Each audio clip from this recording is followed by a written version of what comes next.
கர்த்தருடைய நாமம் மகிமைப்படுவதாக. உங்களை பார்ப்பதிலே மிகுந்த சந்தோஷம். கர்த்தர் உங்களோடு கூட இந்த மாதத்தில் இருப்பாராக. அவருடைய கிருபை உங்களுக்கு விளங்க பண்ணுவாராக. கிருபையாய் தேவன் இன்னும் ஒரு புதிய மாதத்தை கொடுத்து அவருடைய சமூகத்துக்கு நேராக கொண்டு வந்திருக்கிறார். இந்த காலை நேரத்திலும் கூட அவர் நம்மோடு பேச அவர் உண்மை உள்ளவராக இருக்கிறார். கர்த்தருடைய வார்த்தைக்கு நேராய் உங்களுடைய கவனத்தை நான் திருப்ப விரும்புகிறேன். கலாத்தியருக்கு எழுதின நிருபம் 3வது அதிகாரம் 13வது வசனத்தை நாம் எடுத்துக்கொள்ளலாம். கலாத்தியருக்கு எழுதின நிருபம் 3வது அதிகாரம் 13வது வசனத்திற்கு நேராக நம்முடைய மனதை எடுத்துக்கொள்ளலாம். வாசிக்கலாம் அந்த வசனத்தை. மரத்திலே தூக்கப்பட்ட எவனும் சபிக்கப்பட்டவன் என்று எழுதியிருக்கிறபடி கிறிஸ்து நமக்காக சாபமாகி நியாயப்பிரமாணத்தின் சாபத்திற்கு நம்மை நீங்களாக்கி மீட்டுக் கொண்டார். எல்லாரும் சேர்ந்து வாசிக்கலாம். எல்லாரும் எடுத்துட்டீங்களா வேத புஸ்தகத்தில்? ஆமென். கலாத்தியருக்கு எழுதின நிருபம் 3வது அதிகாரம் 13வது வசனம் 259வது பக்கம். மரத்திலே தூக்கப்பட்ட எவனும் சபிக்கப்பட்டவன் என்று எழுதியிருக்கிறபடி கிறிஸ்து நமக்காக சாபமாகி நியாயப்பிரமாணத்தின் சாபத்திற்கு நம்மை நீங்களாக்கி மீட்டுக் கொண்டார். ஆமென்.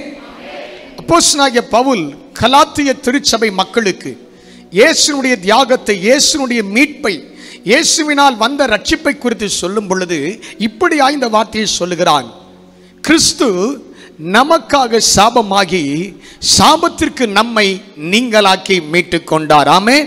இந்த வார்த்தையை திருப்பி சொல்லுங்க. கிறிஸ்து நமக்காக சாபமாகி சாபத்திற்கு நம்மை நீங்களாக்கி மீட்டுக் கொண்டார். பக்கத்துல உங்களை பார்த்து சொல்லுங்க. ஒருவரை பார்த்து கரங்களை பிடித்து சொல்லுங்க பார்க்கலாம். கிறிஸ்து உங்களுக்காக சாபமாகி சாபத்திற்கு உங்களை நீங்களாக்கி மீட்டுக் கொண்டார்.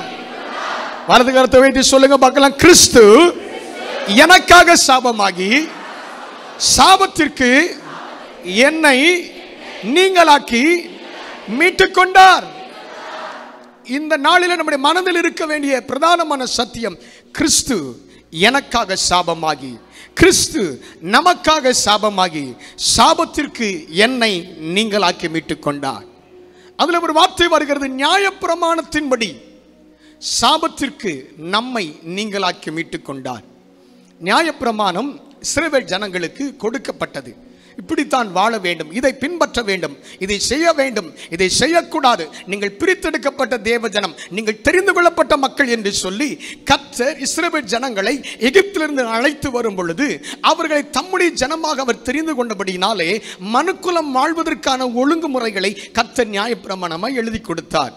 இன்றைக்கு தேசத்தில் இருக்கிற எல்லா சட்டங்களும் இந்த வேதத்தின் அடிப்படையிலே, கர்த்தர் எழுதி கொடுத்த அந்த வார்த்தையின் அடிப்படையிலே உருவாக்கப்பட்ட சட்டங்கள் தான் முழு உலகத்திலும் இருக்கிறது. ஏனென்றால் முதலாக சட்டத்தை, ஒழுங்குகளை, நீதி நியாயங்களை, நியமங்களை ஏற்படுத்தினவர் கர்த்தர். ஆமென். ஹல்லேலூயா. இன்றைக்கு பல நம்மிடத்தில் பல சட்டங்களை பேசலாம். ஆனால் முதலாக உலகத்தில் மனுக்குலத்தை படைத்த தேவன் இந்த மனுக்குலம் நன்றாய் இருக்க வேண்டும், ஆசீர்வாதமாய் இருக்க வேண்டும் என்று சொல்லி நியாயப்பிரமாணம் என்கிற ஒரு சட்டத்தை இஸ்ரவேல் ஜனங்களுக்கு கொடுத்தார். நாளடைவில் என்ன ஆனது? இஸ்ரவேல் ஜனங்களால் நியாயப்பிரமாணம் முழுவதையும் கைக்கொள்ள முடியவில்லை. தேவன் நியமித்த ஒழுங்குகளுக்கு மாறாக நடக்க ஆரம்பித்தார்கள். கர்த்தர் கொடுத்த 10 கட்டளைகளை மீற ஆரம்பித்தார்கள். அது நிமித்தமாக வாழ்க்கையிலே பாவம் வந்தது. பாவத்தின் விளைவாக சாபம் வந்தது. ஜனங்கள் ஆசீர்வாதமாய் இருக்க வேண்டிய ஜனங்கள் ஆசீர்வாதத்தை இல்லாத ஒரு நிலைமைக்கு சென்றார்கள். ஆமென். சந்தோஷமாய் சமாதானமாய் இருக்க வேண்டிய மக்களுக்குள்ளே பாவத்தின் விளைவாய் வந்த சாபம் வந்தது, கண்ணீர் வந்தது, வேதனை வந்தது, வருத்தம் வந்தது, புலம்பல் வந்தது. கர்த்தர் பார்த்தார், படைத்த ஆண்டவர் அல்லவா, நம்மை உருவாக்கிற தேவன் அல்லவா, சித்தத்தோடு நோக்கத்தோடு இந்த மனுக்குலத்தை படைத்த ஆண்டவர் அல்லவா. ஆண்டவர் பார்த்தார், சாபத்தோடு இந்த மனுக்குலம் இருப்பதற்காக இந்த மனுக்குலத்தை நான் உருவாக்கவில்லை, சாபத்தோடு இந்த மனிதன் வாழ்வதற்காக இந்த மனுஷனை நான் உருவாக்கவில்லை. இந்த சாபத்திலிருந்து இவர்கள் மீட்கப்பட வேண்டும் என்று சொன்னால் இவர்களை பாவத்திற்குள்ளாக நடத்தின, இவர்களை பாவத்தின் தண்டனையாகிய சாபத்திற்குள்ளாக நடத்தின இந்த பாவத்தின் கூரை முறிப்பதற்காக பாவமில்லாத ஒருவருடைய ரத்தம் சிந்தப்பட வேண்டும் என்று சொல்லி சொந்த குமாரனாகிய இயேசுவை இந்த பூமிக்கு பாவ பரிகாரியாக அனுப்பி தந்தார். ஆமென். ஹல்லேலூயா. எப்பொழுதெல்லாம் இந்த திருப்பந்தியை நாம் பார்க்கிறோமோ அப்பொழுதெல்லாம் நம்முடைய மனதில் நினைவிற்கு வர வேண்டிய ஒரு வார்த்தை, இயேசு எனக்காக சாபமாகி என்னை சாபத்திலிருந்து மீட்கும்படியாக அவர் கல்வாரி சிலுவையிலே மரித்தார். ஹல்லேலூயா. எடுத்து வாசிங்க, இன்னொரு வசனத்தை வாசிக்கலாம். ரோமருக்கு எழுதின நிருபம் 5வது அதிகாரத்தில் அப்போஸ்தலனாகிய பவுல் இப்படியாய் சொல்லுகிற ரோமர் 5வது அதிகாரம் 6 முதல் 8 வரையுள்ள வசனங்களை வாசிக்கலாம். அன்றியும் பலனற்றவர்களாய் இருக்கும் பொழுது குறித்த காலத்தில் கிறிஸ்து அக்கிரமக்காரருக்காக மரித்தார். கிறிஸ்து அக்கிரமக்காரருக்காக மரித்தார். நீதிமானுக்காக ஒருவன் மரிக்கிறது அரிது. நல்லவனுக்காக ஒருவேளை ஒருவன் மரிக்க துணிவான். நாம் பாவிகளாய் இருக்கையில் எல்லாரும் சேர்ந்து அந்த வசனத்தை வாசிங்க. 8வது வசனத்தை, நாம் பாவிகளாய் இருக்கையில் கிறிஸ்து நமக்காக மரித்ததினாலே தேவன் நம்மேல் வைத்த தமது அன்பை விளங்க பண்ணுகிறார். ஆமென். 10வது வசனத்தை சேர்ந்து வாசிக்கலாமா? நாம் தேவனுக்கு சத்துருக்களாய் இருக்கையில் அவருடைய குமாரனின் மரணத்தினாலே அவருடனே ஒப்புரவாக்கப்பட்டோமானால் ஒப்புரவாக்கப்பட்ட பின் நாம் அவருடைய ஜீவனாலே ரட்சிக்கப்படுவது அதிக நிச்சயம். பக்கத்துல பார்த்து சொல்லுங்க, ரட்சிக்கப்படுவது, ஆசீர்வதிக்கப்படுவது, சாபத்திற்கு விலகுவது அதிக நிச்சயம். எத்தனை பேர் நம்புறீங்க?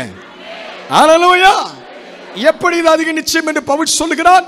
முற்காலத்தில் நாம் பாவிகளாய் இருந்தோம், அக்கிரமக்காரராய் இருந்தோம். பவுல் இந்த வார்த்தைகளிலே நம்மை குறித்து எப்படி சொல்கிறான் பாருங்க. ஒரு 4 வித்தியாசமான வார்த்தைகளை சொல்கிறான். நம்மை குறித்து அவனுடைய பார்வை, மனுக்குலத்தை குறித்து அவனுடைய பார்வை. அவர்கள் பலனற்றவர்கள், பாவத்தை எதிர்த்து நிற்பதற்கு அவர்களுக்குள்ள என்ன இல்லை? பலனற்றவர்கள். அடுத்த ஒரு வார்த்தை சொல்கிறான், அக்கிரமக்காரர். ஆமென். அடுத்த ஒரு வார்த்தை சொல்கிறான், பாவிகள். அதற்கடுத்து ஒரு வார்த்தை சொல்கிறான், தேவனுக்கு எதிரிகள். 10வது வசனத்தில் தேவனுக்கு எதிரிகள். பாவிகளாய் இருந்தோம், அக்கிரமக்காரராய் இருந்தோம், பலனற்றவர்களாய் இருந்தோம், தேவனுக்கு எதிராளிகளாய் நாம் இருந்தோம். இப்படிப்பட்ட ஒரு மனிதனை எந்த ஒரு மனிதனும், பாவியாய் இருக்கிற மனிதனை நல்லவனாக நீதிமானாக மாற்ற முடியவே முடியாது. மனிதனால் சில காரியங்கள் முடியும், செய்ய முடியும். ஆனால் சில காரியத்தை தேவன் மட்டும்தான் செய்ய முடியும். அதுல முதல் காரியம், ஒரு மனிதனை, பாவியை பரிசுத்தமாய் மாற்ற தேவனால் மட்டுமே முடியும். ஆமென். ஹல்லேலூயா. ஒருவேளை ஒரு சிலருடைய போதனை, ஒரு சிலருடைய ஆலோசனைகள் ஒரு மனிதனை சற்று நல்லவனாக மாற்ற முடியும். புத்தியை கேட்கிற ஆளு நல்லவர்களாய் மாறுகிறார்கள், உண்மைதான். ஆமென். எச்சரிப்பை கேட்டு நல்லவர்களாய் மாறுகிற தேசத்தில் உண்டு, உண்மைதான். ஆனால் அந்த மனிதனை தேவனுக்கு முன்பதாக குற்றமற்றவனாக, பிழையற்றவனாக, கரையில்லாதவனாக நிறுத்த தேவனால் மட்டுமே முடியும். ஆமென். வலது கரத்தை உயர்த்தி சொல்லுங்க, தேவனே என்னை நீதிமானாய் உமக்கு முன்பாக நிலைநிறுத்த உம்மால் மட்டுமே முடியும். எத்தனை பேர் நம்புறீங்க? 2 பேர் ஆலயத்திற்குள்ளே வந்தார்கள். ஒருவன் ஆயக்காரன், இன்னொருவன் பரிசேயன். ஆமென். பரிசேயன் அவன் தேவனிடத்திலே நெருங்கி வந்து விட்டான், ஆண்டவருடைய சமூகத்தண்டையிலே நெருங்கி வந்து விட்டான். ஆனால் இந்த ஆயக்காரனோ தூரமாய் நின்று உம்முடைய ஆலயத்துக்கு நுழைவதற்கு நான் பாத்திரவான் அல்ல என்று சொல்லி ஜெபிக்கிறான். உள்ளே நுழையும் பொழுது இவன் பாவி, ஆனால் வெளியே அந்த ஆலயத்தை விட்டு அவன் புறப்பட்டு போகும் பொழுது இவன் பாவியாய் போகவில்லை, கர்த்தர் அவனை நீதிமானாய் மாற்றிவிட்டார். ஆமென். இந்த ஆலயத்துக்குள் உள்ளே நுழையும் பொழுது நீங்கள் எந்த மனநிலையிலும் வரலாம். ஆனால் உண்மையாய் உள்ளத்தின் ஆழத்திலிருந்து கருத்தான ஒரு ஜெபத்தை நீங்கள் ஏறெடுக்கும் பொழுது நீங்கள் வந்த வண்ணமாய் திரும்பி போவதில்லை. பாவியாய் வந்த எந்த ஒரு மனுஷனையும் நீதிமானாய் மாற்ற வல்லமை உள்ள இயேசுவின் ரத்தம் இந்த காலை வேளையில் நம்முடைய மத்தியில் இருக்கிறது. ஹல்லேலூயா. சரி, பாவிய நீதிமானா மாற்ற யாரால மட்டுமே முடியும்? ரைட். இன்னும் தேவனால என்ன முடியும் பாஸ்டர்? மனிதனால் இன்னொரு மனிதனுக்கு சில நேரங்களில் நன்மை செய்ய முடியும், சில நேரங்களில் இன்னொரு மனிதனுக்கு தீமை செய்ய முடியும், சில நேரங்களில் நன்மையும் செய்வாங்க. ஆனால் எந்த ஒரு மனிதனாலும் தீமையை நன்மையாக மாற்ற முடியாது. தீமையை நன்மையாக மாற்ற வல்லமை உள்ள ஒரே தேவன் உண்டு என்று சொன்னால் நீங்களும் நானும் ஆராதிக்கிற கர்த்தர் இயேசு மாத்திரமே. ஆமென். ஹல்லேலூயா. யோசேப்புக்கு அவனுடைய சகோதரர்கள் தீமை செய்ய நினைத்தார்கள், அவனை தூக்கி குழியிலே போட்டார்கள், அவனை விற்று விட்டார்கள். அவன் இல்லை, அவன் செத்து விட்டான் என்று அவனை குறித்து தீமைகளை அடுக்கடுக்க சொல்லிக்கொண்டே இருந்தார்கள். ஆனால் கர்த்தர் பார்த்தார், யோசேப்பே உனக்கு தீங்கு நடந்திருக்கிறது, உன்னை குறித்து தவறாய் சொல்லப்பட்டிருக்கிறது, நீ இல்லை என்று உன்னை குறித்து சொல்லிவிட்டார்கள். ஆனால் உன்னோடு நான் இருக்கிறேன், உன்னுடைய வாழ்க்கையில் நீ சந்தித்த எல்லா தீமைகளையும் நன்மையாக மாற்றுவதற்கு சர்வ வல்லமையுள்ள தேவனாகிய நான் இருக்கிறேன் என்று சொன்னார். ஆமென். ஆதியாகமம் 50வது அதிகாரத்துக்கு வரும்போது யோசேப்பு சொல்லுகிற காரியம், நீங்கள் எனக்கு தீமை செய்ய நினைத்தீர்கள், அநேகருக்கு நன்மையாய் அதை மாற பண்ணும்படி என் தேவன் தீமையை நன்மையாய் மாற்றினார். ஆமென். எத்தனை பேர் நம்புறீங்க? தீமையான வாழ்க்கை காரியங்கள் வாழ்க்கை நடந்துகிட்டு இருக்கு பாஸ்டர். ஒன்றிற்கு அடுத்தபடியாக ஒன்றாக பலவிதமான நெருக்கங்களை, கஷ்டங்களை நான் சந்தித்துக் கொண்டிருக்கிறேன். இந்த காலத்தில் கர்த்தருடைய வார்த்தை உங்களுக்கு வருகிறது. எந்த தீமையை சத்துரு உங்களுக்கு கொண்டு வந்தாலும், சத்துரு பல தீமைகளை உங்கள் வாழ்க்கையில் கொண்டு வருவதற்கு திட்டம் பண்ணி இருந்தாலும், இயேசு ஒருவர் இருக்கிறார், அந்த தீமையை நன்மையாய் மாற பண்ணுவார். அல்லேலூயா. முதல்ல கர்த்தரால் என்ன செய்ய முடியும்? சத்தமா சொல்லுங்க. பாவியை, அதை விட சொல்லுங்க, என்னை நீதிமானாக மாற்ற என் தேவனால் கூடும். இரண்டாவது, கர்த்தர் என்ன செய்ய முடியும்? தீமையை நன்மையாய் மாற்ற முடியும். இயேசுக்கு அதாங்க நடந்தது. இயேசு இந்த மனுக்குலத்தின் மீட்பிற்காக வந்தார், நன்மை செய்கிறவராக சுற்றித் திரிந்தார். ஆனால் அவர் மேல் பொறாமை கொண்ட யூதர்கள் என்ன செய்தார்கள்? யூத மத தலைவர்கள் என்ன செய்தார்கள்? இயேசுவை கொண்டு வந்து ராஜாக்களுக்கு முன்பதாக நிறுத்தி, இவர் தண்டனைக்குரியவர், இவர் தேவ தூஷணம் சொல்லி இருக்கிறார், எனவே தண்டிக்கப்பட வேண்டும் என்று சொல்லி அவருக்கு விரோதமாய் தீமையான சில காரியங்களை செய்தார்கள். இயேசு ஒருவருக்கும் எந்த தீங்கும் செய்ததில்லை. ஆமென். தன்னை காட்டி கொடுத்த யூதாசை கூட இயேசு என்னதான் சொன்னார்? சிநேகிதனே என்றுதான் சொன்னார். இயேசு எப்பொழுதும் நன்மை செய்துதான் பழக்கம், அவருக்கு தீமை செய்வது பழக்கமே இல்லை. ஆனால் அவருடைய வாழ்க்கையிலே என்ன நடந்தது? மதம் அவருக்கு தீமையை கொண்டு வந்தது. எந்த ஒரு மனுஷனுடைய வாழ்க்கையிலையும் மதம் தீமையை நன்மையா மாற்ற முடியாது. இயேசு மட்டும்தான் மனிதனுடைய வாழ்க்கையில தீமையை நன்மையா மாற்ற முடியும். ஆமென். அல்லேலூயா. சிலர் மத வைராக்கியம் உள்ளவர்கள் தேசத்தில் உண்டு. ஆனால் அந்த மதம் அவர்களுக்கு எந்த நன்மையும் கொண்டு வராது. எவர்கள் இயேசுவிடத்தில் வருகிறார்களோ அவர்களுக்கு மட்டும்தான் நன்மை வரும். இங்க பாருங்க, யூதர்கள், யூத மத தலைவர்கள் இயேசுவுக்கு தீங்கு செய்ய நினைத்து இயேசுவை யாராய் மாற்றி விட்டார்கள்? குற்றவாளியாய் மாற்றி விட்டார்கள். ரைட். ஒரு பக்கம் மத தலைவர்கள் இப்போ கொண்டு வந்து ராஜாட்ட நிப்பாட்டிருக்கிறாங்க, பிலாத்துட்ட நிப்பாட்டிருக்கிறாங்க, ஏரோதுட்ட நிப்பாட்டிருக்கிறாங்க. ஏரோதும் பிலாத்தும் அவருடைய வார்த்தைக்கு இணங்கி அவர்களும் சேர்ந்து என்ன செய்து விட்டார்கள்? இப்பொழுது மதமும் அதிகாரமும் இணைந்து இயேசுவுக்கு தீமை செய்வதற்காக சிலுவை தண்டனை நியமித்து விட்டது. இதற்கு காரணமாக இருக்கிற சத்துரு பின்பு இருந்து பார்த்து கொண்டிருக்கிறான். அவ்வளவுதான். இயேசுடைய வாழ்க்கை இதோடு என்ன செய்ய போகிறது? முடிய போகிறது. பண்டைய காலங்களிலே, முற்காலங்களிலே ஒரு மனிதனுக்கு ஆமென் அவனுடைய பெயரை கெடுக்க வேண்டும் என்று சொன்னால், அவனை குற்றவாளியை தீர்க்க வேண்டும் என்று சொன்னால், அவன் மேல் தண்டனை வருவிப்பதற்கு என்ன செய்வார்கள்? பொது இடத்திலே எல்லாருக்கும் முன்பதாக அவனை அந்த மரத்திலே தூக்கி, சிலுவை என்கிற மரத்திலே தூக்கி அவனை கொலை செய்வார்கள். அதுதான் அந்த காலத்தில் இருந்த தண்டனை. ஒருவர் சிலுவையில் அறையப்படுகிறார் என்று சொன்னால் அவர் குற்றவாளி, அவர் மிகவும் ஒரு மோசமானவர். இயேசுவின் சிலுவைக்கு மேலே அப்படிதான் ஒரு பேர் வச்சாங்க. இவர் யூதர்களுடைய ராஜா. அவமானப்படுத்துவதற்காக இயேசுவுக்கு அந்த பெயர் வைக்கப்பட்டது. ஆனால் ஆண்டவர் என்ன செய்தார் தெரியுமா? இயேசு பரமபிதா என்ன பண்ண, அங்கதாங்க பியூட்டி. சாத்தானுக்கு தெரியாத ஒன்று, மத தலைவர்களுக்கு தெரியாத ஒன்று, ராஜாக்களுக்கு தெரியாத ஒன்று, அந்த தீமையை எந்த சிலுவை சாபம் என்று சொல்லப்பட்டதோ, எந்த சிலுவையை சாபமான சிலுவை என்று சொன்னார்களோ, அதே சிலுவையின் மூலமாய் மனுக்குலத்திற்கு மீட்பையும் ரட்சிப்பையும் கொடுப்பதற்கு இயேசு வல்லமை உள்ளவர். ஹல்லேலூயா. ரெண்டு காரியம் சொல்லியிருக்கிறேன். இயேசுவால் என்ன செய்ய முடியும்? முதல்ல, என்னை நீதிமானாக மாற்ற என் இயேசு வல்லமை உள்ளவர்.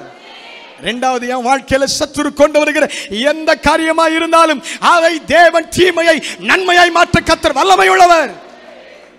அதனால தாங்க அப்போஸ்தலனாகிய பவுல் கலாத்திய நிருபத்தில் மிக அருமையான அந்த வசனத்தை சொல்கிறார். மறுபடியும் அந்த வசனத்தை வாசிக்கலாம். கலாத்தியர் 3வது அதிகாரம் 13வது வசனத்தை மறுபடியும் எல்லாரும் சேர்ந்து வாசிங்க. மரத்திலே தூக்கப்பட்ட எவனும் சபிக்கப்பட்டவன் என்று எழுதியிருக்கிறபடி. நில்லுங்க. மரத்திலே, மரம் என்பது சிலுவைக்கு அடையாளம். அதைத்தான் அப்போஸ்தலனாகிய பவுல் சொல்லும் பொழுது, பிரசங்கம் பண்ணும்போது சொல்லுகிறான், நீங்கள் மரத்திலே கொலை செய்த அந்த இயேசுவை தேவன் உயிரோடு கூட. மரம் என்பது எதை குறிக்கிறது? சிலுவையை குறிக்கிறது. மரம் என்பது எதை குறிக்கிறது? சாபத்தின் அடையாளத்தை குறிக்கிறது. அதைத்தான் ஞாபகப்படுத்தி சொல்றாரு.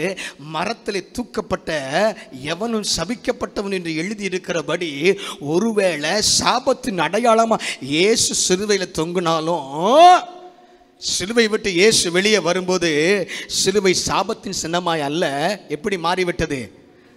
ஆமா, இங்க ஆண்டவருக்கு ஒரு பேரை அப்போஸ்தலனாகிய பவுல் கொடுக்கிறார். என்ன பேரு?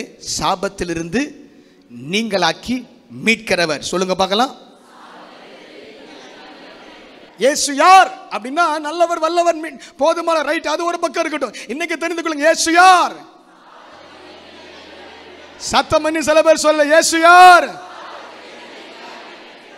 ஆமென். நம்முடைய வாழ்க்கையிலே நமக்கு எதிராய் வருகிற எல்லா சாபங்கள், எல்லா தீமைகள், எல்லா வேதனைகளில் இருந்து நம்மை நீங்களாக்கி ரட்சிப்பதற்கு இந்த தேவன் வல்லமை உள்ளவராக இருக்கிறார். ஆமென். ஹல்லேலூயா. ஏன் ஆண்டவர் இதை செய்கிறார் தெரியுமா? அல்லேலூயா. அப்படி வல்லமையை வெளிப்படுத்துவதற்காக, சாபத்தை நம்முடைய வாழ்க்கையிலிருந்து அகற்றுவதற்காக தேவன் இதை செய்கிறார். ஆமென். இந்த காலை நேரத்தில் உங்களோடு கூட ஆமென், சாபத்தை தேவன் எப்படி ஆசீர்வாதமாய் மாற்ற முடியும்? ஆமென். சிலருடைய வாழ்க்கையில் இருந்த சாபங்கள் மாறுவதற்கு தேவன் எப்படி ஒரு வாழ்க்கையில் இடைப்பட்டார்? அவர்கள் தேவனுக்கு என்ன செய்தார்கள்? அவர்களுக்கு தேவன் செய்தது என்ன என்பதை குறித்து சொல்லி இன்றைக்கு இந்த திருப்பந்தியிலே கை வைப்பதற்கு முன்பதாக நம்முடைய வாழ்க்கையில் ஒருவேளை அந்த சாபத்தின் வல்லமைகள் நமக்கே தெரியாமல் கிரியை செய்யும் என்றால் கர்த்தர் அதை உடைத்தெறிய உண்மையுள்ளவராய் இருக்கிறார். ஆமென். எடுத்துக்கொள்ளுங்கள், ரூத்தின் புஸ்தகம் 4வது அதிகாரம் 1வது வசனத்திற்கு நேராக உங்களுடைய கவனத்தை நான் திருப்ப விரும்புகிறேன். ரூத்தின் புஸ்தகம் 1வது அதிகாரத்தை திருப்புங்க, 1வது அதிகாரத்திற்கு திருப்புங்க, 2வது வசனத்தை வாசிங்க. அந்த மனுஷனுடைய பேர் எலிமெலேக்கு, அவன் மனைவியின் பேர் நகோமி. அவனுடைய 2 குமாரரில் ஒருவன் பேர் மக்லோன், மற்றவன் பேர் கிலியோன். யூதாவில் உள்ள பெத்லகேம் ஊராகிய எப்ரத்தே ஆகிய அவர்கள் மோவாப் தேசத்திற்கு போய் அங்கே இருந்து விட்டார்கள். 4வது வசனம். இவர்கள் மோவாபியரில் பெண் கொண்டார்கள். அவர்களில் ஒருத்தி பேர் ஒர்பால், மற்றவள் பேர் ரூத். அங்கே ஏறக்குறைய 10 வருஷம் வாசம் பண்ணினார்கள். 5வது வசனத்தை வாசித்து முடிச்சிருங்க. பின்பு மக்லோன் கிலியோன் என்னும் அவர்கள் இருவரும் இறந்து போனார்கள். அந்த ஸ்திரீ தன் குமாரர் இருவரையும் தன் புருஷனையும் இழந்து தனித்தவள் ஆனாள். ரைட், ஸ்தோத்திரம், ஹல்லேலூயா. வாசித்து இந்த வேத பகுதியில் வந்திருக்கிறதான இந்த மனிதர்கள் எலிமெலேக்கு, நகோமி, மக்லோன், கிலியோன், இவர்கள் தேவனை அறிந்த ஒரு ஜனம். இவர்கள் சூழ்நிலையின் நிமித்தமாக தேவன் இருந்த அந்த தேசத்தை விட்டு இப்பொழுது எங்கே சென்று விட்டார்கள்? வசனம் சொல்லுகிறது, மோவாப் என்கிற ஒரு தேசத்திற்கு போகிறார்கள். அங்கே அவருடைய குமாரன் 2 பேருக்கும் திருமணம் ஆகிறது. எந்த பெண்ணை திருமணம் முடிக்கிறார்கள்? மோவாப் பெண். அதில் ஒருத்தி தான் ரூத். அவருடைய பெயரில் தான் இந்த புஸ்தகம் எழுதப்பட்டிருக்கிறது. இந்த ரூத் ஒரு மோவாபிய பெண். இவள் ஆண்டவரை அறிந்தவள் அல்ல, ஆண்டவரால் தெரிந்து கொள்ளப்பட்டவளும் அல்ல. இவளை குறித்து வேதம் என்ன சொல்லுகிறது? வாசிங்கள் இன்னொரு வசனத்தை. உபாகமம் 23வது அதிகாரம் 3வது வசனத்துக்கு வாங்க. உபாகமம் 23. அம்மோனியனும் மோவாபியனும் கர்த்தருடைய சபைக்கு உட்படலாகாது. 10ஆம் தலைமுறையிலும் என்றைக்கும் அவர்கள் கர்த்தருடைய சபைக்கு உட்படலாகாது. ரைட், கவனிங்க. இந்த ரூத் இவள் சார்ந்திருந்தாலே அந்த அம்மோனிய வம்சம், அவர்களை குறித்து ஆண்டவர் சொல்லுகிறார், அம்மோனியனும் மோவாபியனும் கர்த்தருடைய சபைக்கு உட்படலாகாது. ஆண்டவர் அவர்கள் மேல் ஒரு சாபத்தை சொல்லுகிறார். நீங்கள் ஆலயத்துக்குள் நுழைய தகுதியற்றவர்கள், நீங்கள் கர்த்தருடைய சமூகத்திற்குள் வருவதற்கு வாய்ப்பே இல்லை, நீங்கள் வரக்கூடாது என்கிற ஒரு சாபம் யார் மேல் இருந்தது? இந்த ரூத்தின் மேல் இருந்தது. ஆனால் திடீரென்று இந்த ரூத்தின் வாழ்க்கை நன்றாய் சென்று கொண்டிருந்த வாழ்க்கை திடீரென்று ஒரு விபரீதம் அந்த குடும்பத்தில் வருகிறது. மாமனார் மரிக்கிறார், கணவன் மரிக்கிறார். ஆமென். 3 பெண்களும் கைவிடப்பட்ட பெண்களாய் நிற்கதியாய் அவர்கள் நிற்கிறார்கள். அப்பொழுது அந்த நேரத்தில் கொஞ்சம் யோசிச்சு பாருங்க. நகோமி சொல்லுகிற வார்த்தை நமக்கு தெரியும். அவர் சொல்லுகிறாள், மருமக்கள்மார்களை பார்த்து, நீங்கள் எங்கே சென்று விடுங்கள்? உங்கள் தேசத்திற்கு போய்விடுங்கள். ஆமென். இனி எனக்கு பிள்ளைகள் பிறந்து உங்களுக்கு வாழ்வு கொடுக்க முடியாது. ஆமென். என்னுடைய வாழ்க்கை இப்படி கண்ணீராய் மாறிவிட்டது. ஆமென். மாறாவி போன்ற ஒரு அனுபவம் எனக்குள்ளே வந்துவிட்டது. நான் என்னுடைய தேசத்துக்கு போகிறேன், நீங்கள் உங்கள் தகப்பன் வீட்டார் என்று செல்லுங்கள் என்று நகோமி சொல்லுகிறாள். எதிர்பாராத இழப்பு ரூத்தின் வாழ்க்கையிலே முதல் முறையாக வருகிறது. அந்த அதிர்ச்சியிலிருந்து, அந்த அழுத்தத்திலிருந்து அவள் மீண்டு வருவதற்குள் அவளோடு கூட 10 ஆண்டுகள் பயணித்த அவளுடைய மாமியார் சொல் அனுமதி தருகிறாள். நீ என்னை விட்டு புறப்பட்டு போய்விடு, உன் தகப்பனுடைய வீட்டுக்கு போய்விடு. இப்பொழுது யோசித்து பாருங்கள். ரூத் மூத்தவள் ஒர்பாள், அவள் முத்தம் செய்து போய்விட்டாள். ரூத் இருக்கிறாள், என்ன முடிவு எடுப்பது என்று தெரியவில்லை. ஆனால் இவள் என்ன செய்கிறாள்? ஒன்றை கவனிக்கிறாள். ஆமென். இஸ்ரவேல் தேசத்திலே கர்த்தர் தம்முடைய ஜனங்களை சந்தித்தார் என்கிற செய்தி யாருக்கு வந்தது? நகோமிக்கு வந்ததனால் தான் நகோமி இந்த முடிவை எடுக்கிறாள். ஆமென். கணவனும் இல்லை, என் தகப்பனுடைய வீட்டில் எனக்கு எப்படிப்பட்ட காரியம் இருக்கும் என்று எனக்கு தெரியாது.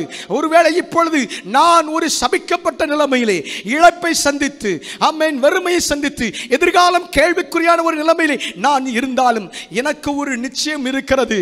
நகோமிக்கு ஒரு நிச்சயம் இருக்கும் என்றால், நகோமியை வழிநடத்த ஒரு தேவன் இருப்பார் என்றால், என்னையும் அந்த தேவன் வழிநடத்த முடியும் என்று சொல்லி சாபத்துக்குள்ளாய் இருக்கிற அவள் எங்கே போக தீர்மானிக்கிறாள்? நகோமியோடு கூட இஸ்ரவேல் தேசத்துக்கு போக தீர்மானிக்கிறாள். அங்கதாங்க ஒரு காரியம் இருக்குது. ஏன்? ஆண்டவர் என்ன சொல்லியிருக்கிறாள்? வசனம் என்ன வாஸ்தவம்? இந்த மோவாபிய பெண்ணாகிய ரூத், ஆண்டவர் இவள் மேல ஒரு சாபத்தை கொடுத்திருக்கிறார். இவள் சபைக்குள் நுழைவதற்கு அனுமதி. அப்புறம் எப்படி நான் இஸ்ரவேல் தேசத்துக்குள் நுழைகிறது? ஆனா அங்கதாங்க நம்ம ஆண்டவர் சில நேரங்களில் சில தண்டனைகள் நமக்கு தந்தாலும் சில நேரங்களில் நம்ம மேல கிருபை உள்ளவராய் இருக்கிறார். சில நேரங்களில் நம்ம மேல இரக்கம் உள்ளவராய் இருக்கிறார். எல்லா காலமும் தண்டிக்கிற ஆண்டவர் நம்முடைய ஆண்டவர் அல்ல. 10ஆம் தலைமுறை மட்டும் சபைக்குள்ளே நுழையக்கூடாது என்ற சாபத்திற்குள் இருந்த இவளுடைய வாழ்க்கையிலே கர்த்தர் இவளுக்கு இரக்கம் பாராட்டுகிறார். எந்த ஒரு பெண் சாபத்தினால் தேவ பிள்ளைகளோடு கூட தேவ சபை இருக்கிற இடத்திற்கு நுழைய முடியாத இடத்தில் இருந்தாலோ அவளுக்கு கர்த்தர் ஒரு இரக்கம் பாராட்டி அவளை இஸ்ரவேல் தேசத்திற்குள் மாத்திரமல்ல, இஸ்ரவேல் ஜனங்களுக்குள் மாத்திரமல்ல, கர்த்தர் அவளை எப்படி மாற்றினார்? இவள் மூலமாக அநேகர் இயேசுவண்டை வருவதற்கு காரணமாய் கர்த்தர் மாற்றினார். ஆமென். ஹல்லேலூயா. 10ஆம் தலைமுறை மட்டும் இவள் நுழையக்கூடாது, அது ஒரு புறம் இருந்தது, உண்மைதான். ஆனால் அந்த சாபத்தை மாற்ற வேண்டும் என்று தேவன் தீர்மானம் பண்ணினபடியினாலே, ரூத்தே, நீ உன்னுடைய தேசத்தில் இருந்தால் உன் வாழ்க்கை கேள்விக்குறியாய் இருக்கும், உன் வாழ்க்கை கண்ணீராய் இருக்கும். அதை நான் மாற்ற விரும்புகிறேன். உனக்கு ஒரு எதிர்காலத்தை வைத்திருக்கிறேன், உனக்கு ஒரு போவாசை வைத்திருக்கிறேன், உனக்கு ஒரு குடும்பத்தை வைத்திருக்கிறேன். உன் வாழ்க்கையிலே என்னுடைய சித்தம் நிறைவேறும் போது உன் மேல் இருக்க அந்த சாபம் மாறும் என்று சொல்லி கர்த்தர் ரூத்தை தேசத்திற்குள் அழைக்கிறார். ஆமென். ஹல்லேலூயா. ஒருவேளை இவள் மாத்திரம் அன்றைக்கு அந்த தீர்மானத்தை எடுக்காமல் இருந்திருப்பாள் என்றால் இவள் அந்த சாபத்திலே இருந்திருப்பாள். இப்படி வாழ்க்கை கேள்விக்குறியாய் இருந்திருக்கும். இவளை குறித்து இந்த காலையில் நாம் பேசி இருக்க மாட்டோம்.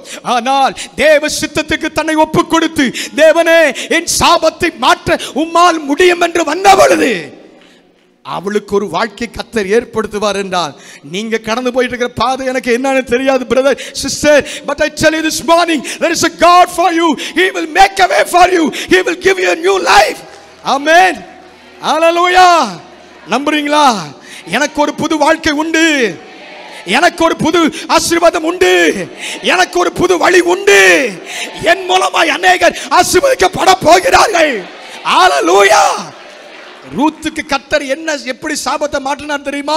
இன்றைக்கு ஆமென், இவளுடைய பேரன் வழியாக மட்டும்தான் எல்லாரும் பாவ மன்னிப்பை அடைய முடியும். இவளுடைய பேரனாகிய இயேசு கிறிஸ்து என்கிற ஒரே நாமத்தின் மூலமாய் பாவ மன்னிப்பு மனுக்குலத்துக்கு வந்தது. ஆமென். ஹல்லேலூயா. நம்முடைய வாழ்க்கையில் தெரிந்து கொள்ள வேண்டும், இயேசுவிடத்தில் வரும்போது அது எந்த சாபமா இருக்கட்டும். ஆமென். பல நேரங்களில் மனிதர்கள் சொல்கிற சாபங்கள் நமக்கு ரொம்ப நாள் நினைவில் இருக்கிறது இல்லை. ஆமென். ரொம்ப நாள் நம்முடைய வாழ்க்கையில கடந்து வர்றதில்லை. ஆமென். ஆனா அந்த சாபங்களை பார்த்து, அவங்க சொல்ற வார்த்தையை பார்த்து கேட்டு சோர்ந்து போகிறோமே. இன்றைக்கு நான் சொல்லுகிறேன், 10ஆம் தலைமுறை மட்டும் நுழையக்கூடாது என்று சொல்லி இருந்த கர்த்தரே மாறுவார் என்றால், மாற்றுவார் என்றால், மனிதர் விட்ட சாபங்கள் இயேசுவின் நாமத்தினாலே இந்த பந்தையை கை வைக்கும் பொழுது அவைகள் முற்றிலுமாய் அகன்று போகும். விடுதலை விடுதலை. நல்ல கரங்களை தட்டி ஆவியில் நிறைந்து சாபங்கள் முறிக்கப்படுவதாக. ஜனத்திற்கு விரோதமாய் எழும்பி இருக்கிற எந்த சாபமாய் இருந்தாலும், யார் என்ன சொன்னாலும் இயேசுவின் நாமத்தினாலே அவைகள் முறிக்கப்படுவதாக. ஆமென். ஹல்லேலூயா. எத்தனை பேர் நம்புறீங்க? ரைட். ரூத்தினுடைய வாழ்க்கையில கர்த்தருடைய செயல்பாடு வேற. இன்னொரு மனிதனுடைய வாழ்க்கை உங்களுக்கு நான் காண்பிக்க போறேன். இன்றைக்கே ஆப்பிரிக்கா தேசம் ஒரு இருண்ட தேசமா இருக்குது. 2000 ஆண்டுகளுக்கு முன்னாடி ஆப்பிரிக்கா எப்படி இருக்குன்னு யோசிச்சு பாருங்க. எல்லாவித சாபங்கள், எல்லாவித இருள், எல்லாவித மாய மாந்திரிகங்கள் எல்லா விதமான அசுத்தங்கள் நிறைந்த ஒரு தேசத்தில் இருந்த ஒரு மனிதன். அவனை கர்த்தர் சந்திக்க விரும்புகிறார். அவனுடைய வாழ்க்கையில் அவர் இடைபட விரும்புகிறார். இஸ்ரவேலருக்காகத்தான் இயேசு வந்தார், அது உண்மைதான். ஆனால் இந்த பரம தகப்பன் இந்த இஸ்ரவேலரை மாத்திரம் நான் படைக்கவில்லையே, முழு மனுக்குலமும் என்னால் படைக்கப்பட்டதே, இந்த மனுக்குலம் மீட்கப்பட வேண்டும் என்று ஆண்டவர் விரும்புகிறார். என்ன செய்தான்? ஒரு வசனத்தை வாசிங்க. அப்போஸ்தலர் நடபடிகள் 8வது அதிகாரம் 27வது வசனம் வாசியுங்கள். அப்போஸ்தலர் நடபடிகள் 8:27. அந்தபடி அவன் எழுந்து போனான்.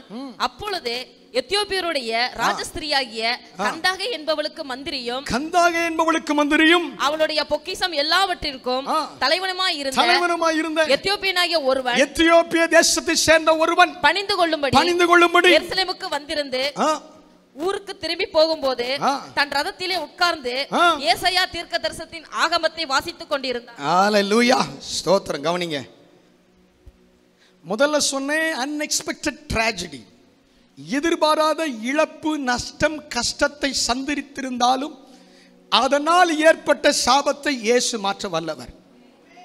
இங்க வாசித்து இந்த மனிதனுடைய வாழ்க்கையில இவன் யார்? எத்தியோப்பியா தேசத்தை சேர்ந்தவன். எத்தியோப்பியா தேசத்தில் குடியிருந்த மக்கள் யார்? கானானியர்கள். ஆமென். கானானியர்களை குறித்து ஒரு வார்த்தை இருக்கிறது, கானான்.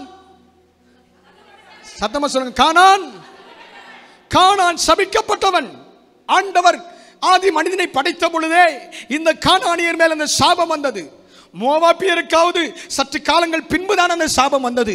ஆனால் இந்த கானானோ, கானானின் புத்திரரோ, கானான் தேசத்தின் குடிகளோ ஆதியிலே சபிக்கப்பட்டவர்கள்.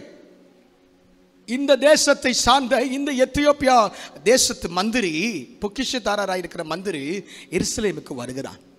இவன் கானானியனாய் பிறந்தது இவன் செய்த பாவம் அல்ல, இவன் ஏற்படுத்தி கொண்ட ஒன்றும் அல்ல. அந்த கானான் தேசத்திலே, எத்தியோப்பியா தேசத்திலே இவன் பிறந்ததினாலே இவன் மேல் அந்த சாபம் என்ன செய்து விட்டது? ரூத்தின் மேல சாபம் வர்றதுக்கு வேற விதமான காரியம். ஆனா இவன் அந்த தேசத்துல பிறந்ததுனால, வாழ்ந்ததுனால இவன் சபிக்கப்பட்டவனா இவன் இருக்கிறான். சபிக்கப்பட்ட இந்த இஸ்ரவேல் தேசத்திற்கு, தேவன் இருக்கிற இடத்திற்கு, தேவனுடைய ஆலயம் இருக்கிற இடத்திற்கு அவன் புறப்பட்டு வருகிறான். எந்த ஒரு மனிதன் தேவனை தேடி, தேவ சமூகத்தை தேடி, தேவனுடைய ஆலயத்தை தேடி வருவானோ அவனை கர்த்தர் விரும்பியாய் அனுப்புகிற ஆண்டவர் அல்ல. அவர்கள் எப்படிப்பட்ட சூழ்நிலை வந்திருந்தாலும் ஆலயம் அவர்களை மாற்றுகிறது, ஆலயம் அவர்களை விடுவிக்கிறது, ஆலயம் அவருடைய வாழ்க்கையில மாற்றங்களை கொண்டு வருகிறது. ஆனா இவன் வாழ்க்கையில ஆண்டவர் குறுக்கிடணும்னா அங்க ஒண்ணு நடந்தது. இவன் எதுல வர்றான்? நம்ம எல்லாரும் செய்யாத ஒன்று அவன் செஞ்சான். அவன் வாழ்க்கையில டர்னிங் பாயிண்ட் வர்றதுக்கு ஒரு காரணம், ஒரு காரியத்தை அவன் செய்தான். அந்த காரியம் தேவனுடைய மனதை தொட்டது. கர்த்தர் திட்டம் பண்ணினார், இவன் மேல் இருக்கிற சாபத்தை மாற்ற வேண்டும். பிரயாணப்பட்டு வருகிறான்.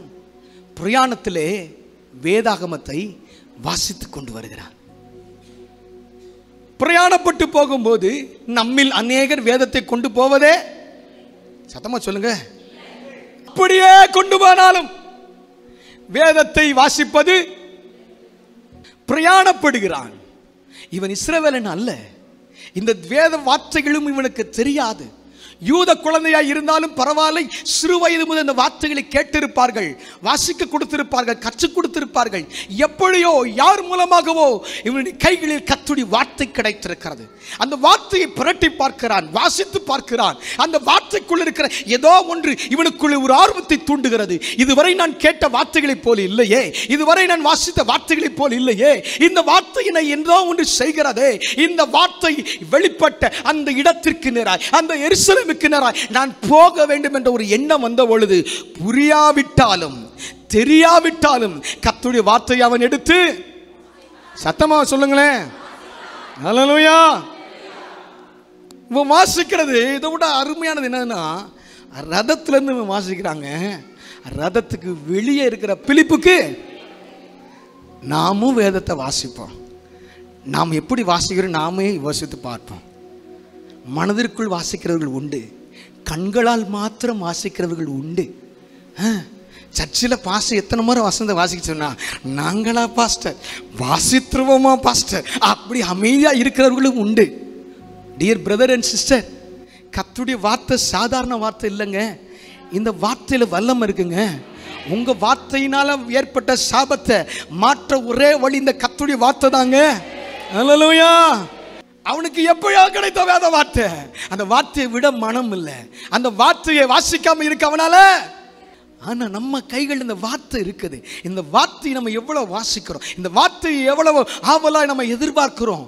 நமக்கு முன்னாடி ஒரு கேள்வி, ஏன் நம்ம வாழ்க்கையில சாமம் இருக்குது, ஏன் நம்ம வாழ்க்கையில கண்ணீர் இருக்குது, ஏன் நம்முடைய வாழ்க்கையில கவலை இருக்கிறது, ஏன் சில நெருக்கங்களை கஷ்டங்களை சந்தித்துக் கொண்டிருக்கிறோம், ஏன் சில இழப்புகளை தொடர்ந்து நாம் சந்தித்துக் கொண்டிருக்கிறோம்னா கர்த்தர் சொல்லுவாரு, அவனுக்கு கிடைக்காத வார்த்தையை விட அதிகமான வார்த்தையை உன் கையில கொடுத்திருக்கிறேன். ஆனா அந்த வார்த்தையை நீ நேசிக்கல, வாசிக்கல, அதை தியானிக்கல, அதோடு நீ நேரம் செலவழிக்கல. அதனால உன் சூழ்நிலை. சத்தமா சொல்லுங்க. இதுக்கு கர்த்தர் பொறுப்பாளி அல்ல, போதகர் பொறுப்பாளி அல்ல. கந்தாகை மந்திரி பிரயாணப்பட்டு போறான், கர்த்தருடைய வார்த்தையை வாசிக்கிறான். வாசிக்கிறத சத்தமா வாசிக்கிறான். இந்த வார்த்தையை கேட்ட பவுல், இது கர்த்தருடைய வார்த்தை போல அல்லவா இருக்கிறது, இந்த வார்த்தை தேவனுடைய வார்த்தை அல்லவா, இதை வாசிக்கிற யாரோ ஒரு மனிதன் யார் என்று நான் பார்க்க வேண்டும் என்று ரதத்தில் போகிறானே என்று சொல்லி இவன் ரதத்தோட ஓடி போய் ஆமே இந்த மந்திரியை பார்த்து கேட்கிறான், அருமையா வாசிக்கிறீரே, இந்த வார்த்தையின் அர்த்தம் உமக்கு தெரியுமா? இங்கதான் இருக்கீங்களா பாஸ்டர்? பல நேரங்களில் எங்களுக்கே நாங்க என்ன வாசிக்கிறோன்னு ஏதோ நீங்க சொல்றீங்க, எங்க அப்பா அம்மா சொல்றாங்க, அதுக்காக கூட நாங்க என்ன செய்யறோம், பல நேரங்களில் வார்த்தையை ஏன் வாசிக்கிறோம், எதுக்கு வாசிக்கிறோம் தெரியாமையே வாசித்து கொண்டு இருக்கிறோம். ஆனால் இவன் புரிந்ததோ புரியலையோ, இந்த வார்த்தை அவனுடைய அமைதியாக இருக்க விடல. இப்போ ஒரு கேள்வி கேட்குறான், நீர் வாசிக்கக்கூடிய அர்த்தம் உமக்கு. இப்போ நம்ம அந்த இடத்துல வச்சுக்கிடுவோம், சரியா கற்பனை பண்ணுவோம். நான் மந்திரியா இருக்கிறேன், ரதத்தில் போயிட்டு இருக்கிறேன், திடீர்னு ஒருத்தன் வந்து கேட்குறான், என்ன கேட்குறான், நீர் வாசிக்கிறது உமக்கு. நம்மளாம் இருந்தால் என்ன சொல்லியிருப்போம், ரெண்டு பேர் சொல்லியிருப்போம். ஒன்று, யாரா இவன் என்ன பார்த்து இந்த கேள்வியை, நான் யார் தெரியுமா, நான் ஒரு தேசத்துக்கு மந்திரி, ரதத்தில் போய்கிட்டு இருக்கிறேன், இல்லை சும்மா படிக்கிற நினச்சிக்கிட்டு இருக்கானா அவன் நினச்சிட்டு உன் வேலையை பார்த்துட்டு பண்ற காரியத்தில், தேவனை தேடுற காரியத்தில் தேவன் சில நேரம் இப்படிப்பட்ட பிலிப்பை போல சில ஆளை என்ன செய்வாரு, அவங்கள அனுப்பும் போது சரியா நம்ம ரெஸ்பாண்ட் பண்ணலைன்னா ஆசீர்வாதம் வராது. அது அப்பாவா இருக்கலாம், அது அம்மாவா இருக்கலாம், அது பிள்ளையா இருக்கலாம், அது பாஸ்டரா இருக்கலாம், அது இன்னொரு விசுவாசியா இருக்கலாம். சில கர்த்தரே சில ஆளை நம்ம கிட்ட அனுப்பி விடுவார். ஜெபம் பண்ணியா, பைபிள் படிச்சியா, ஆண்டவரை தேடினியா, ஜெபத்துக்கு வந்தியா, ஆராதனைக்கு வந்தியா கேட்கறதுக்கு. அப்ப நமக்குள்ள என்ன வந்துடக்கூடாது, யார் நீ, என்ன ஏன் கேட்கிற அந்த எண்ணம் வந்துடக்கூடாது. இவன் வாழ்க்கையில மாற்றத்துக்கு காரணம் அவன் அதுக்கு இடம் கொடுக்கல. இன்னொன்று செய்யலாம், சரி இந்த பதிலை நம்ம கேட்கல, இன்னும் அவரை கேள்வி கேட்க வேண்டாம். இன்னொன்று நம்ம என்ன செய்யலைன்னா, அவன் என்ன கேட்குறான் புரியுதான்னு கேட்குறான். பல நேரங்களில் நம்ம சொல்கிற பதில் என்ன, எனக்கு நல்லா தெரியும், புரியும், ஜெபத்தை குறித்து தெரியுமா, தெரியும், பைபிளை குறித்து தெரியுமா, தெரியும். என்ன தெரியும் கேட்டால் என்ன செய்யாது யாருக்குமே. வசனம் உனக்கு மனப்பாடமா சொல்ல தெரியுமா, என்ன சொல்லுவீங்க, தெரியும் சொல்லுவீங்க.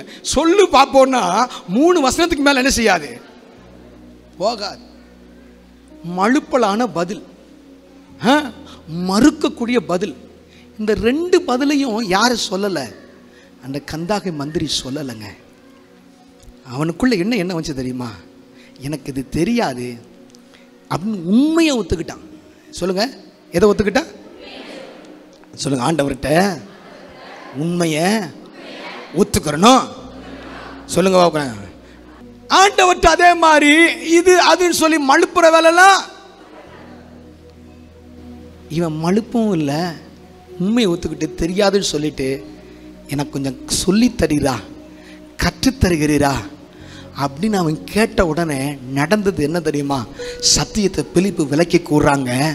ஆமேன். அவன் எருசலேமுக்கு கூட போகலைங்க, அதுக்கு முன்னாடியே ஞானஸ்நானம் எடுத்து தேசத்திலிருந்து புறப்பட்டு வர்றப்ப அவன் யாரு, பாவி, சாபத்திற்குரியவன், தண்டனைக்குரியவன், தேவனை குறித்து அறியாதவன். ஆனால் வழியிலே கர்த்தர் சந்தித்தாரே, எதிர்பாராத ஒரு குறுக்கிட அவனுடைய வாழ்க்கையில குறுக்கிட்டதே, எதிர்பாராத ஒரு தேவ மனிதன் அவனுடைய வாழ்க்கையில குறுக்கிட்ட வார்த்தைக்கு அவன் இடம் கொடுத்து வசனத்துக்கு தரை ஒப்பு கொடுத்தபடினால் ரட்சிக்கப்பட்டு திரும்பி போன பொழுது அவன் தாங்க இருண்ட அந்த ஆப்பிரிக்கா கண்டத்துக்கு புறப்பட்டு போன first missionary.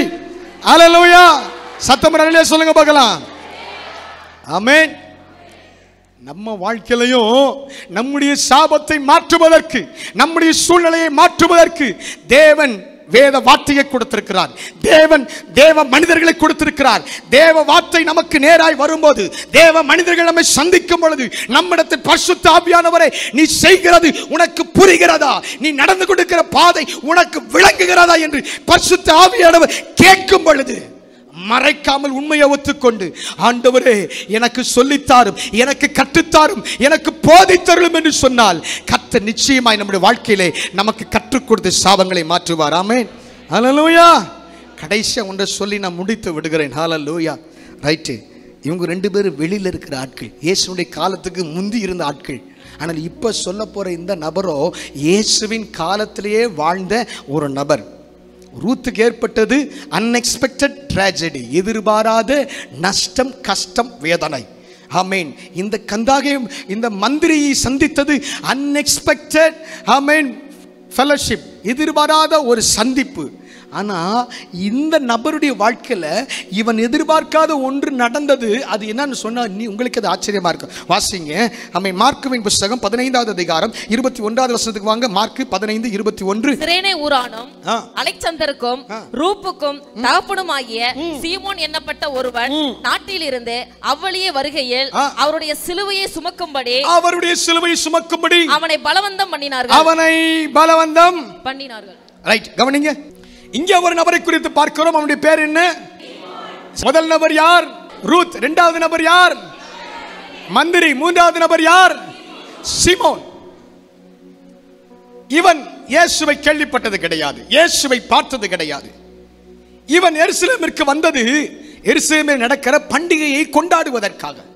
He came to witness the festival, not the crucifixion. கல்வாரியை பார்க்க வரவில்லை, அங்கே நடந்து கொண்டிருக்கிற அந்த கொண்டாட்டத்தை பார்க்க வந்தவன். தற்செயலாய் வந்தவனை பிடித்து என்ன செஞ்சிட்டாங்க? பிடிச்சி அவன் தோள் மேல தூக்கி எதை வச்சுட்டாங்க? காரணம், இவன் அந்த ஊரை சேர்ந்தவனா இல்லாததுனால, வெளியூர்காரன் இருந்ததுனால அந்த வீரர்கள் பார்க்குறாங்க, இவன் இந்த ஊர்க்காரன் இல்லையே, இவன் தப்பி தெரியாமல் வந்த மாதிரி இருக்கே, சரி அப்போ இவனை பிடிச்சி என்ன செய்வோம்? இவனை அடிமை மாதிரி நடத்துவோம். ஏனென்றால் அடிமைகள் மேலே தான், தண்டிக்கப்படவர்கள் மேலே தான் சிலுவை வைக்கப்படணும். இவன் மேலே சிலுவை வைக்கப்படுதுன்னா இவனை குறித்த போர் வீரருடைய பார்வை என்ன?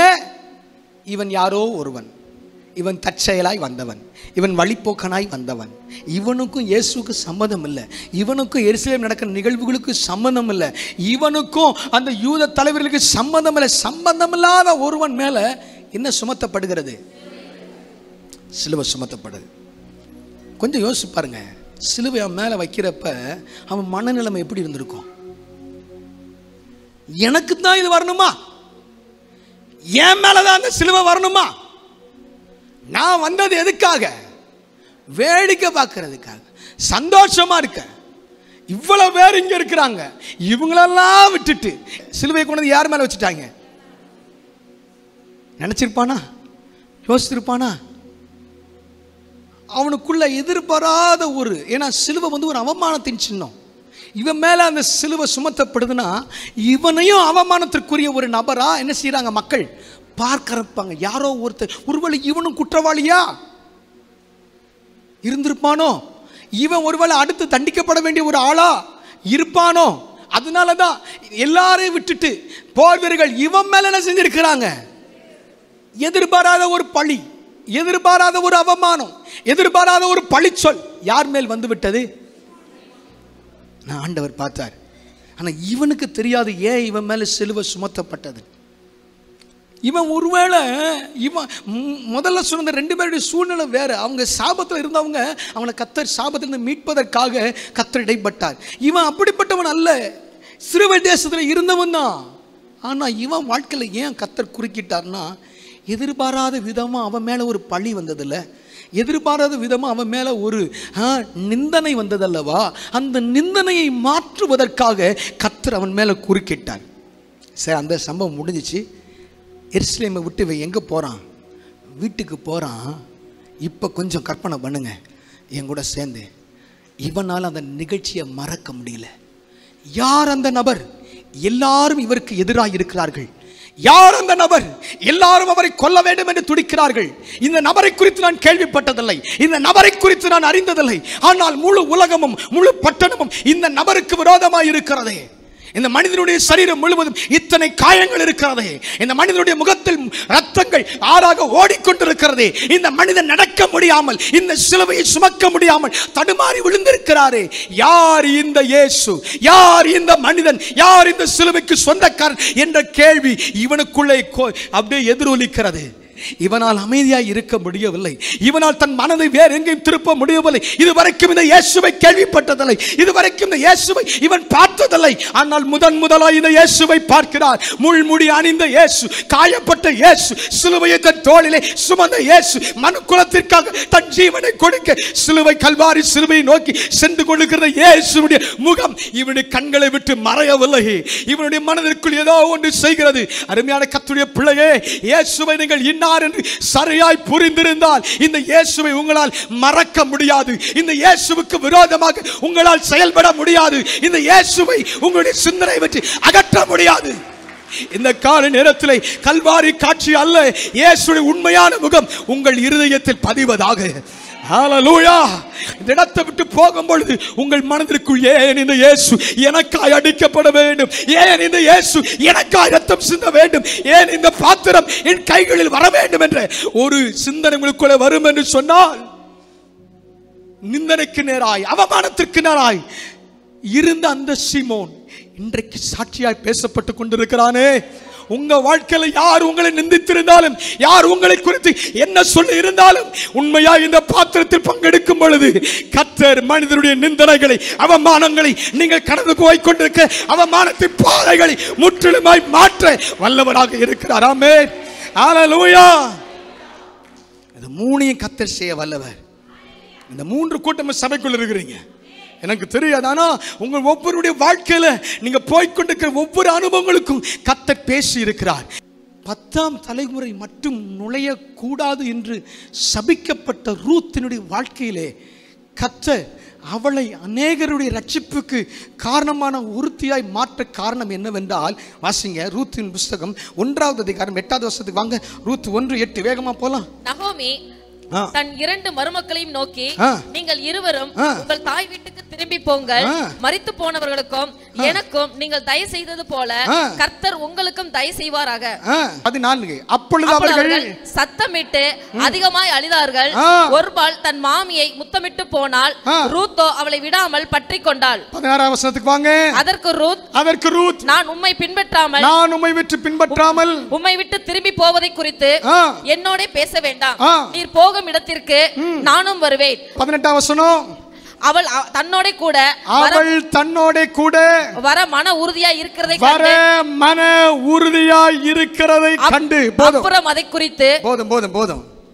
ரூத்துடைய வாழ்க்கையில கர்த்தர் அதை செய்ய காரணம் என்னன்னா, கடைசியா வாசமா ஒரு வார்த்தை, அவள் அதை செய்ய மன உறுதி. சொல்லுங்க பார்க்கல, என்ன வார்த்தை? மன உறுதி. சாபத்தை கர்த்தர் மாற்றணும்னா உங்ககிட்ட என்கிட்ட ஒரு மன உறுதி எதிர்பார்க்கிறார்.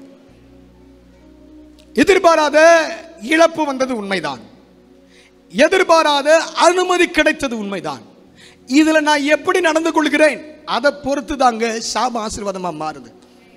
சிலருடைய வாழ்க்கையில் எதிர்பாராத இழப்பு, நஷ்டம், கஷ்டம் வரும்போது அவங்க என்ன செய்யறாங்க? ஆண்டவரை விட்டு தூரம் போயிடுறாங்க, ஆண்டவரை விட்டு, சபையை விட்டு, சத்தியத்தை விட்டு விலகிடுறாங்க. சிலருக்கு எதிர்பாராத அனுமதி கிடைக்கும் போது அவங்களும் யாரை விட்டு விலகிடுறாங்க? சொல்லுங்க.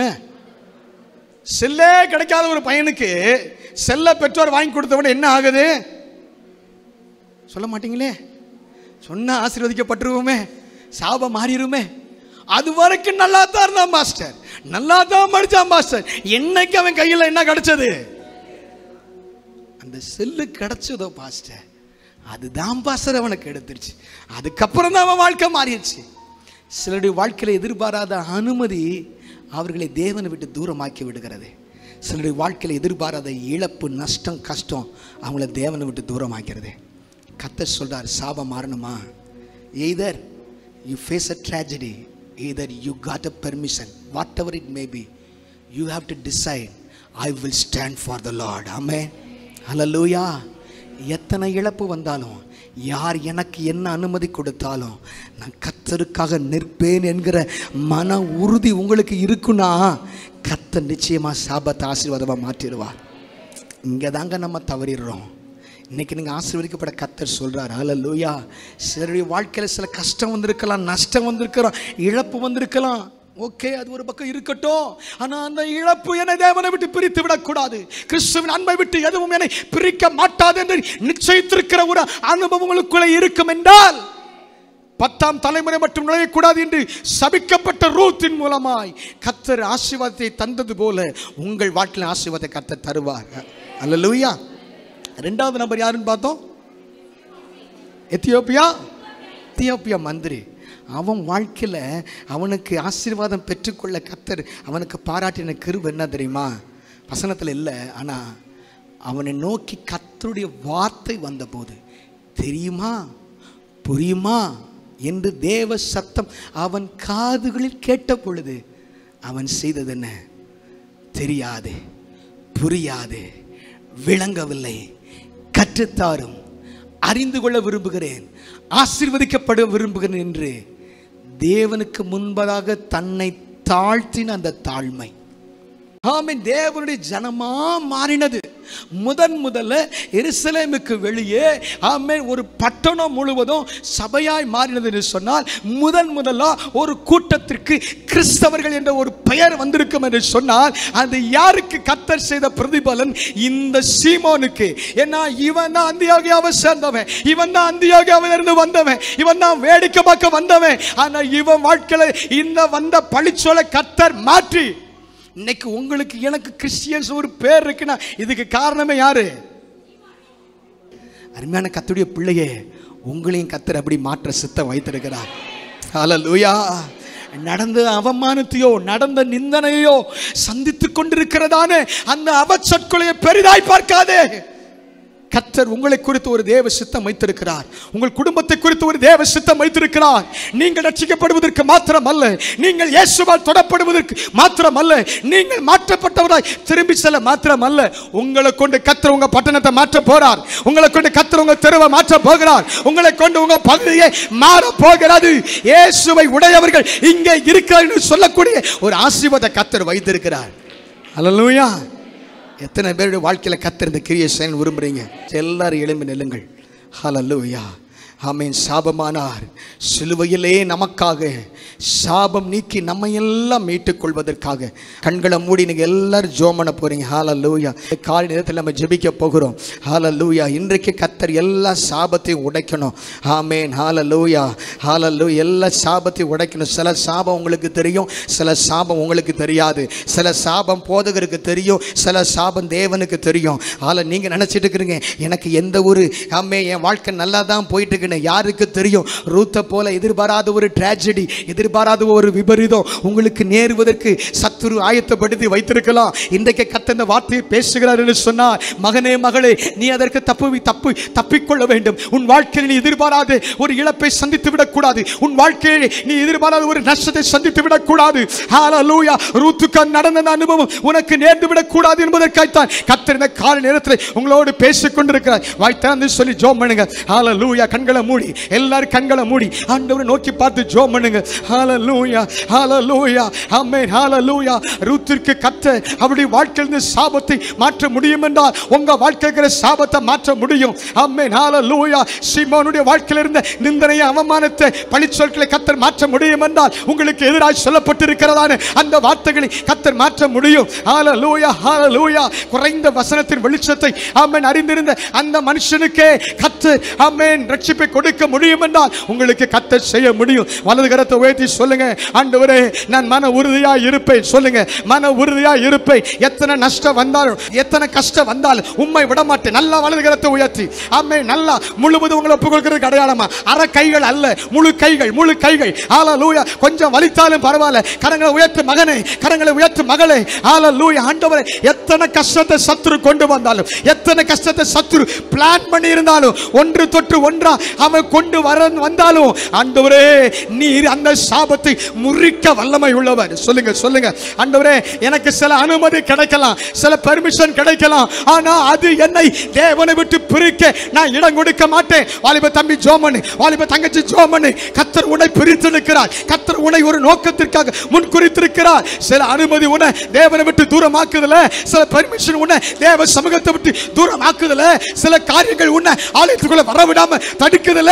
கர்த்தர் இன்றைக்கு அதன் மேல ஒரு ஜெயம், ஹalleluya, மன உறுதி, ஒரு தீர்மானம், மன உறுதி. நான் உம்மை விட மாட்டேன், நான் உம்மை விட மாட்டேன், நான் என்ன நடந்தாலும் உம்மை விட மாட்டேன், என்ன நடந்தாலும் உம்முடைய சமூகத்தை விட மாட்டேன், எப்பேற்பட்ட சூழ்நிலை ஆனாலும் உம்மை விட மாட்டேன். ஹalleluya. பவுல போல சொல்லுங்க, உபத்திரவமோ வியாகுலமோ மரணமோ வியாதியோ நஷ்டமோ கஷ்டமோ பட்டயமோ பசியோ நிர்வாணமோ ஆமை நாசமோ மோசமோ எதுவும் கிறிஸ்துவின் அன்பை விட்டு என்னை பிரிக்காது என்று நான் நிச்சயித்திருக்கிறேன், நான் நிச்சயித்திருக்கிறேன். ஓ ராமா மாமா தானா ராபாலா. ஒரு உறுதியை கத்த தர்றார், ஒரு கான்ஃபிடென்ட் கத்த தர்றார். ஹalleluya. உங்க மனதுக்குள்ள இருக்கிற ஒரு அழுத்தம் மாறுது, உங்க மனதுக்குள்ள இருக்கிற சில கிரியைகள் வெளியே போகுது. ஹalleluya. கர்த்தர் உங்க நிக்க பண்ண போகிறார், நிற்க பண்ண போகிறார். விழுந்து விழுந்து எழுத வாழ்க்கை மாற போகுது. கர்த்தருக்காக ஒரு வல்லமையான சாட்சியை நிக்க வைக்க போகிறார். ஹalleluya. இரண்டாவது ஆண்டு சொல்லுங்க, ஆண்டவரே எனக்கு தெரிந்த வசனத்தின் வெளிச்சத்தில் நான் உம்மை தொடருவேன். ஹalleluya. ஆமென். ரூத்துக்கு தெரிஞ்ச சத்தியம் கொஞ்சங்க, அவ தேவனை குறித்து அறிந்த காலம் கொஞ்ச காலங்க, கொஞ்ச காலம் அறிந்த சத்தியத்தில் ஆண்டவருக்காக நின்றாலே. சொல்லி ஜோமனுங்க, சொல்லி ஜோமனுங்க, நல்ல கையை உயர்த்தி ஜோமனுங்க, அர்ப்பணித்து ஜோமனுங்க. எனக்கு கொடுத்த சத்தியத்தில் நான் நிற்பேன்பா, சத்தியத்தில் நிற்பேன்பா, சத்தியத்தை விட்டு விலக மாட்டேன். ஹalleluya. அறிந்த சத்தியத்தில் கர்த்தருக்காக நிற்கிறீர்களா? ஹalleluya. ஆவியானவரே தெளிவான காதுகளை தார. சொல்லுங்க, ஆவிக்குரிய காதுகளை தாங்கப்பா, ஆவியாருடைய உணர்த்துதலை கேட்கிற காதுகளை தாங்கப்பா. சொல்லி ஜெபம்ங்க. இந்த ஆண்டவரே இதுவரைக்கும் என் சத்தத்துல ஆண்டவரே என் காதுல உங்க சத்தத்தை கேட்டது இல்ல, உங்க வார்த்தையை கேட்டது இல்ல. இன்று முதல் கர்த்தருடைய வார்த்தை எனக்கு நேராய் வரும்போது இந்த வார்த்தை எனக்கு தான் என்கிற அந்த தெளிவான மனநிலையை எனக்கு தாரும் ஆண்டவரே. ஹalleluya. ரெண்டு கையை நல்லா உயர்த்தி, ரெண்டு கையை நல்லா உயர்த்தி உங்க சூழ்நிலை கொஞ்சம் நினைச்சு பாருங்க. ஹalleluya. ஒருவேளை யாருக்கு தெரியாம இருக்கலாம், ஆனா இருதயத்தின் ஆலங்கோலங்கள் கர்த்தருக்கு தெரியும், வாழ்க்கை சூழ்நிலை கர்த்தருக்கு தெரியும். ஒப்பு கொடுங்க, ஆண்டவரே தெரியாம செஞ்சிட்டேன். சொல்லுங்க, தெரியாம செஞ்சிட்டேன். கர்த்தர் இந்த நேரத்தில் உணர்த்துறார், நீங்க செஞ்ச தவறுகளை உணர்த்துகிறார், நீங்கள் தடுமாறின காரியங்களை உணர்த்துகிறார். ஹalleluya. தெரியாமல் பேசிவிட்டேன், தெரியாமல் நடந்து விட்டேன். ஹalleluya. என்னை மன்னிப்பீராக. சொல்லுங்க, என்னை மன்னிப்பீராக, என்னை மன்னிப்பீராக. எனக்கு புரியலப்பா, எனக்கு விளங்கலப்பா, எது பாதன்னு தெரியலப்பா, எதை செய்யணும்னு தெரியலப்பா, அஜாக்கிரதையா இருந்துட்டு நிர்விசாரமா இருந்துட்டு எனக்கு சொல்லித்தாங்க, கேளுங்க, சொல்லித்தாங்க, போதித்து நடத்துங்க, கண்டித்து உணர்த்துங்க, கண்டித்து உணர்த்துங்க, தவறுகளை உணர்த்துங்க, பலவீனங்களை உணர்த்துங்க, குற்றங்களை உணர்த்துங்க. உணர்வின் ஆவியானவர், உணர்வின் ஆவியானவர், உணர்வின் ஆவியானவர், உணர்வின் ஆவியானவர், உணர்வின் ஆவியானவர் இறங்கி வருகிறார், இறங்கி வருகிறார். கடைசியா கத்தட்ட ஒப்பு கொடுத்து ஜெபம் பண்ணலாமா? ஹalleluya, ஹalleluya, ஹalleluya, ஹalleluya. ஆண்டவரே என்ன நடந்தாலும் ஆண்டவரே உம்முடைய சித்தத்துக்கு என்ன ஒப்பு கொடுக்கிறேன். சொல்லுங்க, உங்க சித்தம் என் வாழ்க்கை நிறைவேறட்டும், தேவ சித்தம் என் வாழ்க்கை நிறைவேறட்டும். ஆண்டவரே சாபம் நீங்கப்பட்டதற்கு அடையாளம் நீங்கள் சுகத்தோடு இருப்பது, மகிழ்ச்சியாக இருப்பது, மனநிறைவோடு இருப்பது. சாபமான சிலுவையிலே நமக்காக சாபம் நீக்கி நம்மை எல்லாம் மீட்டுக் கொண்டார். மகிழ்ச்சியோடு சாபமான சிலுவையிலே நமக்காக சாபம் நீக்கி நம்மை எல்லாம் மீட்டுக் கொண்டார். சுகம் செல்வம் நம் உரிமை சொத்து. அறிக்கையிடுங்க, சுகம் செல்வம் நம் உரிமை சொத்து.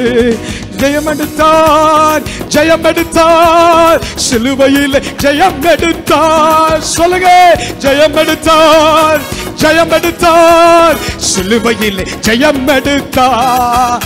ஆமே, ஜெயம் எடுத்தார், ஜெயம் எடுத்தார், சிலுவையில் ஜெயம் எடுத்தார். இயேசு ஜெயம் எடுத்தார், ஜெயம் எடுத்தார், சிலுவையில். துரைத்தனங்கள் அதிகாரங்கள் உறிந்து கொண்டு சிலுவையிலே வெற்றி சிறந்தார்.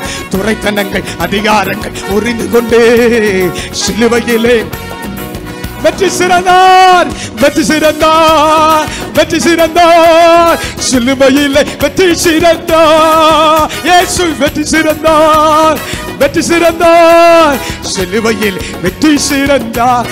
ஜெயம் எடுத்தார், ஜெயம் எடுத்தார், ஜெயம் எடுத்தார், சிலுவையில் ஜெயம் எடுத்தார், ஜெயம் எடுத்தார்.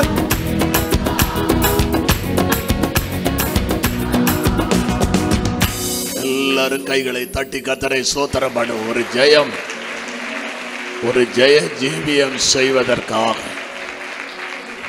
ஒரு ஜெயமுள்ள வாழ்க்கை நாம் செய்வதற்காக தேவன் நமக்கு அனுக்கிரகம் தருவாராக.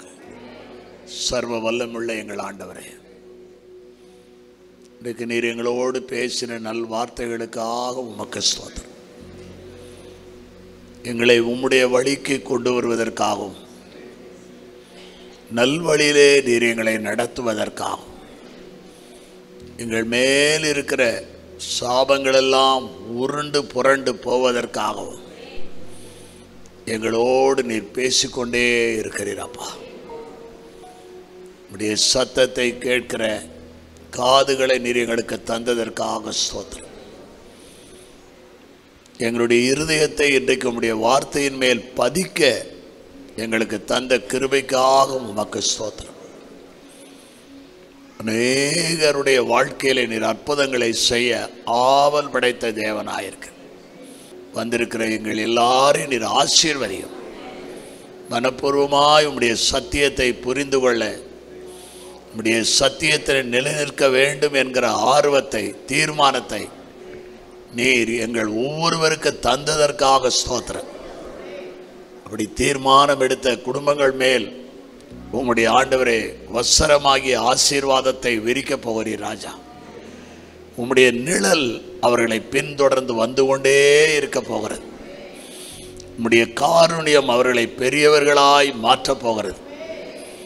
ஆண்டவரே, எதிர்பாராத காரியங்கள் நடந்தால், தேவனை வலுக்கட்டாயமாக எங்கள் மேல் பல காரியங்கள் சுமத்தப்பட்டால், தேவனே கர்த்தாவே உம்முடைய திருவார்த்தையால் திருந்தி வாழ்கிற கிருபையை நீர் எங்களுக்கு தந்ததற்காக உமக்கு ஸ்தோத்திரம்.